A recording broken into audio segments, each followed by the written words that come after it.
It's okay to support that and to say where the issues are in the system. And that's not mutually exclusive with being a very commercial, entrepreneurial business person that ultimately wants this country to thrive, wants this economy to thrive. It doesn't all have to be so polarised. And I think that's why there just seems to be quite a lot of hate out there on both sides.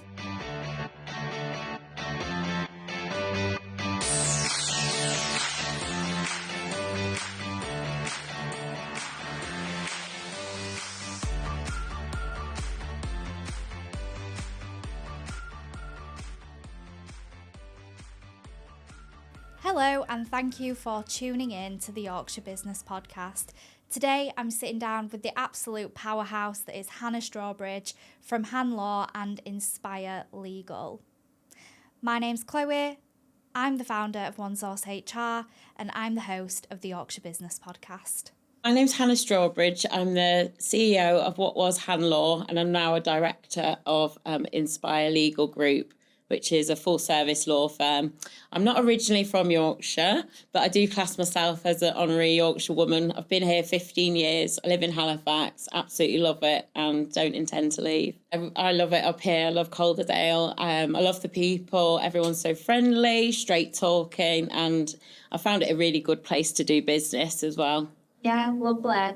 So tell us about your journey into business.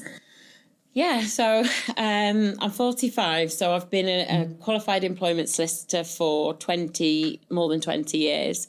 I kind of entered law the traditional way, got the law degree, qualified as a solicitor, did a master's actually in Prague, which is a story for another day probably, but a really great year, as you can imagine.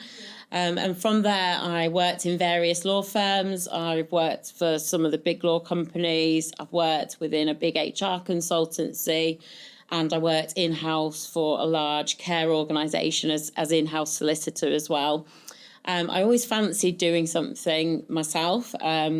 I did find the law industry to be quite outdated and a little bit restrictive in terms of, ideas and, modern ways of working. Yeah. So I always fancied doing something different. And then when I had my two boys, it was just really hard to juggle being a partner in a law firm with looking after them. And I just felt like that traditional model didn't really fit in with, having interests outside of work and a family.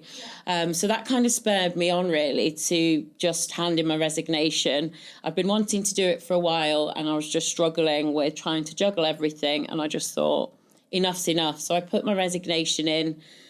Crazy to think about it, but with no money in the bank, no investment, and not really any clients. I didn't really have a client following because I'd always worked part-time when I was off with the kids. So it was a big leap, but I kind of just felt that what I was earning compared to what I could potentially charge and, keep for, I wouldn't need to do a massive amount of work or have a massive amount of clients for it to match what I did before. And I just kind of used that logic really to think, what have I got to lose? And I did think, well, if it doesn't work out, I can always get a job somewhere else. I can always do something else. I'm not going to lose my experience because I'm doing this. I know a lot of people kind of say you shouldn't have a plan B, but when you're a co-parent and, you're a single person, you've got children to look after, realistically, to me, that was what made me do it because I knew there were other options if it didn't work out. And I guess I've always kind of worked on that basis, really. It's not the end of the world when you have a shift, when you change your career, just because you move or leave a job, the worst isn't going to always happen. Like usually if something doesn't work out, it's for a reason and something better usually comes of it. And that's what I try and kind of hold on to. So that was 6 years ago. I set up my own business. It was called something else back then and then became HanLaw. And it was great. We've done really well. We've grown a team of consultants who are mainly employment solicitors and a few sort of certain areas of HR. But then one of the big challenges, I think, with doing that as we grew, it was brilliant, but it was a lot on one pair of shoulders, i.e. me. The team itself are really strong. We've got a lot of back office support, PR and marketing, and all that was working really well. A team of consultants that really technically brilliant, but without a board, and with me being the CEO, sales and marketing person, finance person, making all those decisions every day on top of, having family to look after and worry about, it was just a lot on my own. So I was really delighted when the opportunity came up with Inspire Legal Group, and how that emerged was, again, organic, really. I made friends with a lady called Natalie Foster, who's another Yorkshire woman, another really strong, amazing family woman who set up her own firm herself as well as a single parent, was really smashing it in that area. And we kind of just made friends on LinkedIn. And then in September this year, our two businesses have merged, and now I'm part of the bigger Inspire Legal Group.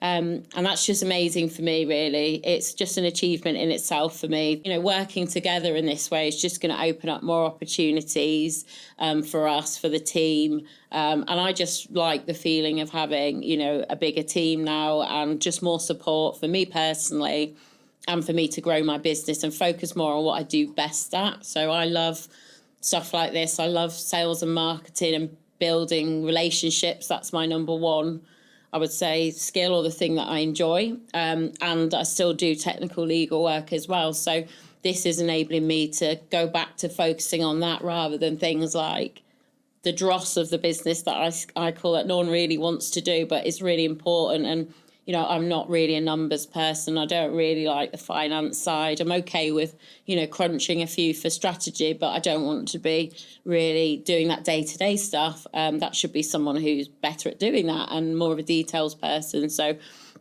with this change, it's allowed me to come away to things like this and speak to you and promote the business, and obviously just share the journey so far without feeling like my inbox is going to be ridiculous when I get back. Yeah, I completely feel you on all of that. Like, you go into running a business, setting up a business, doing something that you're really passionate about, and you've got this vision for what it's going to be, but you're not delivering the work all the time. There is a lot of trying to balance everything, doing the work, being the face of the work, finding the work, crunching the numbers, credit control, chasing debts. You really have got to wear all the hats and do it all. And I think through that, yes, it's a struggle, and you find things that you don't like and you don't enjoy. I'm very similar. Numbers, no. But actually, the business part of it absolutely fascinates me, and I love the whole sales and marketing side of thing. So through setting up my own business, I've opened up even more kind of passions and skill sets that I've got to develop. And I'd say, like, one of my favourite things about becoming self-employed has been being able to surround myself with other amazing and inspiring female entrepreneurs and really learn from them. Like, when I was working internally, all of my managers had been male, and not that they were not great leaders, but it's really hard to kind of be what you can't see. And having that kind of freedom to build my own network since becoming self-employed has been really nice. And one thing that you said right at the start was, like, the confinement of working traditionally wasn't really working for you. And, I see you as kind of somebody that's like an absolute powerhouse, a trailblazer in your area. You speak out about, similar things, I guess, to what I do. And that's something that was itching away at me, and one of the reasons why I started working for myself. I remember once, have you heard of the charity Pregnant and Screwed? Yeah, of course, yeah. So I was putting in the Pregnant and Screwed pilot scheme in a business. It was so exciting because I'd applied for it, and it was really limited numbers that they were giving out to go through this process. And the head honcho in the company said to me, you need to call it something else because I don't like that. Call it PTS or something. Because he couldn't stand to say the words pregnant and screwed. And so it's just one of those moments for me where I thought, I can't do this for much longer, Would you say there were, like, a pivotal moment for you that kind of made you think, I can't do this for much longer. I really want to work for myself. Yeah, I think for me it's a tricky one because in law, generally we're not trained to do the BD side of things or the creative sort of ideas side, or even deliver the law in a creative, strategic, solutions-based way.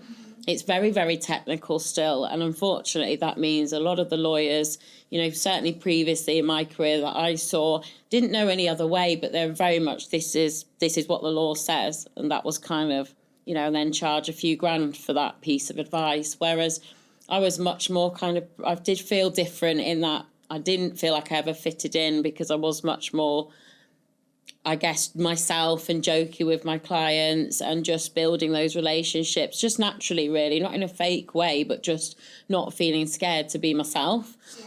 And then kind of the other side of that was thinking more in a solutions-based way and kind of as a business owner would do, even though I didn't actually have my business back then. But, you know, what do they want to achieve by this? What's the point? What's their headache? Whereas so much of law and how it's delivered is still, I think, not like that. And it's very much just telling people what the law is. Like these days, you can get a lot of that online. So I just felt that there was an opening somewhere for a business that you just delivered law in a more modern way. And part of that was having a more diverse team as well, more women at senior level. Because similarly in law, there's loads of women at junior level, but the numbers still drop off at senior level, as they do in a lot of businesses. A lot of that's to do with family, you know, requirements. But for me, there's no reason why we couldn't deliver the law virtually or in a way that was flexible. And that's kind of what we did when I set up HanLaw from the start. You know, we set up just before COVID. But also it just allowed the team to be diverse because it was completely remote working. And we still go and see people, you know, it's really important still to build, you know, that relationship that way. And I just think it's important for mental health to get out and do things. I know that from my own experiences.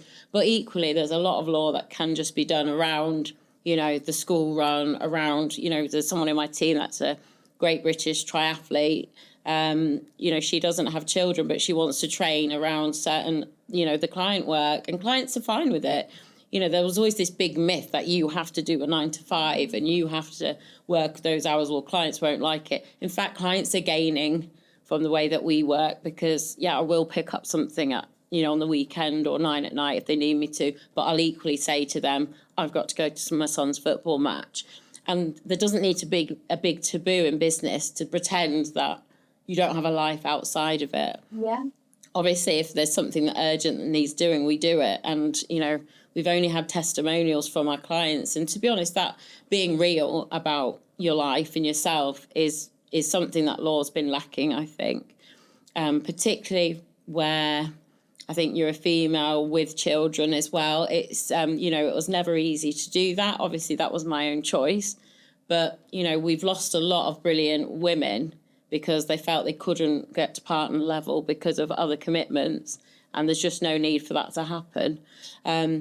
So, yeah, I'm proud of having kind of a more diverse team than the type of teams that law firms often represent. Yeah. And I think, you know, when we set up, that was a consultancy model and it was remote working. And there's a lot more of them now. And they've definitely kind of gathered force. I'm not saying we were the ones that they've followed, but, you know, we were one of the kind of first ones really in law to set up that kind of business. And now everyone's seeing that. And there's so many more women actually going into those consultancy model businesses and leaving the corporate life just because it works for them. So, yeah, that's kind of exciting. I think there's a lot of work still to do in the legal industry in terms of modernising and not doing things for the sake of it because they've always been done that way. I think the best businesses adapt and they change and they move with what clients want, what you know, what culture is like out there. And it's changed so much over the last few years culturally, whether that's due to COVID or whether it's due to employees having more rights. Now we've got a Labour government and, you know, things are very different. We've got influencers and we've got, you know, a new generation coming through. And I just don't believe if law firms stay how they used to be, they're going to survive much longer without kind of more modern way of working and fitting more into the younger generations because the way they work is very different from the way, you know, kind of potentially my parents used to work. Yeah, absolutely. And I went down to LinkedIn HQ earlier this year, which was amazing. Well, that's quite cool. Yeah, they actually have, when you walk in, I'm going off on a little tangent here, but I'm going to share it anyway. So when you walk in, there's a big LinkedIn sign, and it flashes for the amount of people that have been hired into a new role through LinkedIn. Wow. So it's really cool. But one of the insights that they shared is that adaptability is the most sought after skill for employers. And for me, that just made me stop and think, like, okay, so we're seeking that through employees, but businesses in themselves tend to really, really lack adaptability. And that's something that I've tried to like really feed into my strategy and how I want to run my business. Like, I want to be adaptable by nature, and it is that meeting people where they're at, showing up kind of as you are. And I've had people say things to me like, aren't you worried, like the kind of things that you talk about and sharing so much of yourself that people won't want to do business with you? And I'm like, no, not really, because if that's how they feel, there's no business to be done between us anyway, because we're clearly not on the same wavelength. I'm not trying to capture the entire market. I'm trying to capture people that I know I can work really well with. You know, I can be inspired by them. They can be inspired by me. I had a lady on the podcast recently, Jenny Martin, from a business called Head Start in Leeds, and she's on maternity leave now. Actually, when she came in, she's probably like 2-3 weeks away from giving birth. Bless her. Should have been winding down. That's been a good video. Squeezing in extra days to do a podcast. Again, she's an absolute powerhouse. But we were talking about the drop off in the finance profession at that most senior level, and I think it's something that's replicated across so many different industries, but there is a different way of working, and there is a way that I'm not saying like women can have it all, because I genuinely don't actually believe that women can have it all, but we can, there are better ways that we can help women achieve what they want to achieve and have that choice. And that kind of flexibility, remote working is a huge part of it. Job shares, absolutely not taken up enough at all. I'd love to see some, I think they're more popular in like third sector, public sector, and I'd love some of these organisations to share the success stories of how job shares have worked and really inspire more people in private sector to have a look at them and have a look at how successful they can be. On the back of this podcast that I did with Jenny, I was reading a book called Feminomics, and it's all about what data tells us about women's lives and how you can get the most out of yours. And there was some graphs in there, and it showed how the way that men and women spend their time has changed over the last, say, 4 decades. So it looked at childcare, work, and housework. And, you know, for women, it had massively increased in, like, work. But the levels of childcare and housework, they've not come down. It's not more equitable. And that is the struggle of having it all. There's actually not enough hours in a day to have it all, is there? Yeah, no, they're really good points. I think as well, I'll back up on what you said about, you know, people saying you're worried about what you say. You know, that's something in my head, because I know I've written so much about rights for people generally in the workplace. Like, I'm a discrimination lawyer, but I act for both sides of the fence. You know, most lawyers do. But, you know, I just think it's okay to say, you know, you support people that are treated really badly in the workplace that shouldn't have been. It's okay to support that and to say where the issues are in the system.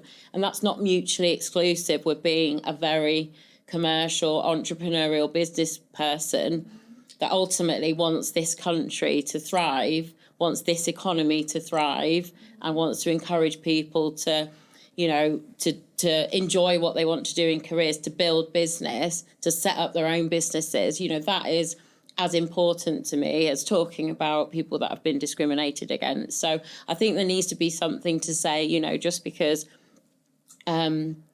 it doesn't have to be in inverted commas people who think everything's either woke or people who think everything is kind of the other side of the fence. I mean, that we won't discuss even that word because, but I know there's some people that think, oh, that's all woke rubbish or the other side of the fence. It doesn't all have to be so polarised. And I think that's why there just seems to be quite a lot of hate out there on both sides because, we're not going to get into politics on here, but everything seems to be so polarised, and it doesn't have to be like that. You can still want people to be happy and looked after and not treated badly, and still want, businesses to thrive. And the two go together. That's the whole point. So as much as I do talk about things like, if we have diverse teams, this is so important. I know some of the things you train on as well. To me, we're training on those things to help that individual, but also to help all the people in that organisation, to help that business thrive. Because without diverse teams, businesses aren't as profitable, they're not as effective, and it impacts the global economy. So I think sometimes, that's the way we have to sell this stuff out there, and it's not made up sales point, but to get that buy-in from people that might be rolling their eyes, that's how we need to reposition things. So I get when people are saying, and I do think there needs to be more of a shift to say, but also this isn't, if you're not bothered about the individual, whatever, that's your beef, but this impacts everyone. This impacts the country. This impacts, every business. Where a team is not diverse, that business will not do as well. And we're already seeing, entrepreneurs considering, taking business elsewhere outside of the UK. And these are all the sort of things we should be looking at statistically and looking at, why and what we can do to help that as well. But that's something that I kind of talk about. And also within that, I'm a businesswoman. I've historically always acted for businesses. I've always defended them in tribunals. I spent 15 years just defending tribunal claims. So I'm very much aware of how difficult it is as well, managing people, looking after people. Sometimes you feel like you can do no right. Yeah. So I get that side as well. And then I've also got, individuals now who, in senior roles, not just women, but people that have been treated really badly, that might have been with a business or charity 15 years and then out of the blue, they're put at risk of redundancy the day after they've kind of asked for their job to be changed slightly. So, you see it on both sides, as I'm sure you do as well.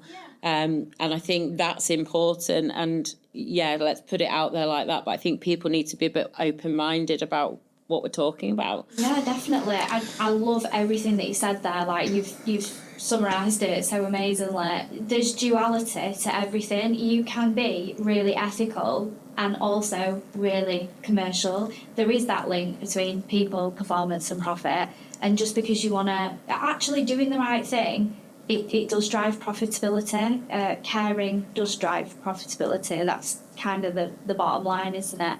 And, similar in my work, there is often duality. I think a lot of businesses might approach it of an instant fight, like there's either right or wrong, it's dismissal or they've done nothing wrong. And actually, sometimes it's more about realigning people back on the same page, and everybody's perception is their reality, right? So the business might have one reality and the individual's another reality, and sometimes there is space for both of those and resolution in that as well. I think it does take a really skilled practitioner from a HR perspective, from an employment law perspective, to operate in that way as well, because I know a lot of professionals, and as you probably do, they don't operate in that way. Their advice very much is black or white. It's a great point to pick up on, because I think as well a lot of employment lawyers see their job as being reactive. We can't really sell what we do because we don't know when there's going to be a row or a problem with an employee that we have to then deal with. And that's some part of the role, but it's much stronger.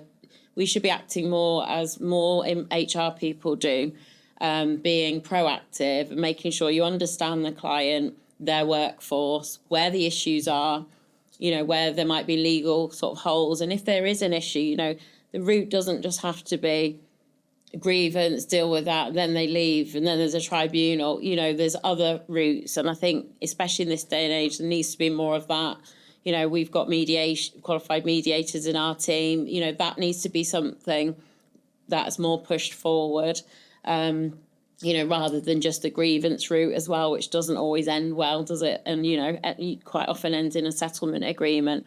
There are ways of, like you say, it's not all black and white. There are ways of kind of working together to find a solution that works for everyone, because everyone knows it's difficult and expensive to recruit. And, there needs to be that kind of where are we going wrong here, and work together to try and resolve something. So it's kind of like, what's the word? Serendipitous. Yeah, I can't even say it. It was there's serendipity to how we kind of met, because one of my contacts, Sue, she introduced me to you, and it's at a time where me and Sue were starting to work much more collaboratively, trying to kind of pool some of our resources, because we have kind of picked up early on that there's this huge mental load to trying to do it all on your own, and especially as a woman in business as well. And, she introduced us at a time where you've really started to pursue that with your new business partner, Natalie. So, yeah, I guess a good question is, what is next? How do you see that partnership evolving? Yeah, so it's a great question. I guess similarly to you, I think what I'm seeing is smaller, or I don't like to say smaller, because it might appear smaller because we've not got an office in Spinningfield doesn't mean we're actually smaller. Some of the clients we've acted for are multi-billion-pound global aviation businesses. We've acted for massive names in Europe and outside of the UK. So don't like to say small, but that do things differently, or boutique, or whatever you like to call these sort of businesses. What I found is women in particular, but not just women, but we all seem to be very much working together collaboratively in different businesses. So, for example, I've got a really close connection that I met through LinkedIn, Alexis, who's a commercial lawyer, and we've kind of worked together in that way. And there's so many women, across law and HR, but covering different areas that are kind of clubbing together, which is really good to see. And to be honest with Natalie, that's how we started, our relationship anyway. She passed work to us, that was employment, because they didn't cover it at that time. We would share ideas about growing business and things like that. Had a laugh, we'd bump into each other at legal awards when generally we were shortlisted but didn't usually win. We'd have a laugh about that and kind of, say, next year maybe. And then that just grew from there. I think what's good with us is we've got a lot of similar values, but I like the fact she's not a lawyer. Lawyers don't take that the wrong way, but I'm a lawyer, and by her not being one classically trained, but being a businesswoman that's founded her own business and running a law firm, she gets a really unique approach to kind of looking in that with a pair of different eyes. That's very different from how I would look at it, or any other lawyer. And I think as well, it's just really good to have kind of two different backgrounds coming into it together as well. I think going forward, our goal's to, really cement this merger, which we feel like we already have, really, even though it's early days. The teams are doing fantastically well, because obviously it's a big change for our teams. My team tends to be more remote working consultants, and the other team are more based in the office. To combine those two teams and two different ways of working is always a challenge, but we've done amazingly well. Whilst at the same time still bringing in, new clients to the business, which is obviously what I want to make sure I can do early on. And I think it's just looked to grow. We're both Yorkshire-based law firms, and now we're one, and there's just so much scope for, growing and showing the world that we can be a modern law firm that's diverse and does all the things that we've touched on today.